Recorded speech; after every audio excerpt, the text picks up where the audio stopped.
अस्सलाम वालेकुम लो जी अज फिर ਅਸੀਂ ਇੱਕ ਨਵੀਂ ਵੀਡੀਓ ਚ ਆ ਗਏ ਆ। ਪਹਿਲੀਆਂ ਕਾਫੀ ਵੀਡੀਓ ਅਸੀਂ ਬਣਾਈਆਂ ਸੀਗੀਆਂ ਸ਼ਰਬਤ ਖਾਂਸੀ ਬੁਖਾਰ ਸ਼ਰਬਤ ਸੰਦਲ ਤੇ ਬਜ਼ੂਰੀ ਦੇ ਫਾਇਦੇ ਤੇ। ਅੱਜ ਦੀ ਜਿਹੜੀ ਵੀਡੀਓ ਆ ਉਹ ਸ਼ਰਬਤ ਦੀ ਨਾਰ ਦੇ ਹਵਾਲੇ ਦੇ ਨਾਲ ਆ ਕਿ ਬਹੁਤ ਸਾਰੇ ਬੰਦੇ ਵੈਸੇ ਹੀ ਪੁੱਛਦੇ ਹੁੰਦੇ ਆ ਕਿ ਅਸੀਂ ਆਮ ਰੂਟੀਨ ਦੇ ਵਿੱਚ ਕੋਈ ਸ਼ਰਬਤ ਪੀਣਾ ਚਾਹੀਏ ਤੇ ਕਿਹੜਾ ਪੀ ਸਕਦੇ ਆ।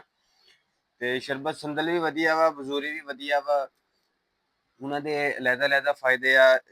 ਲੇਕਿਨ ਜਿਹੜਾ ਸ਼ਰਬਤ ਦੀ ਨਾਰ ਦਾ ਫਾਇਦਾ ਵਾ ਉਹ ਤੁਹਾਡੇ ਅਗਰ ਜਿਗਰ ਤੇ ਸੋਜ਼ਿਸ਼ ਆ ਤੇ ਉਹਦੇ ਲਈ ਵੀ ਬਹੁਤ ਜ਼ਿਆਦਾ ਮੁਫੀਦ ਆ। ਉਸ ਤੋਂ ਇਲਾਵਾ ਤੁਹਾਨੂੰ ਜਰਕਾਨ ਆ ਤੇ ਉਹ ਤੁਸੀਂ ਇਹਨੂੰ ਪੀਓਗੇ ਤੇ ਉਹਦੇ ਲਈ ਵੀ ਕਾਫੀ ਜ਼ਿਆਦਾ ਮੁਫੀਦ ਆ।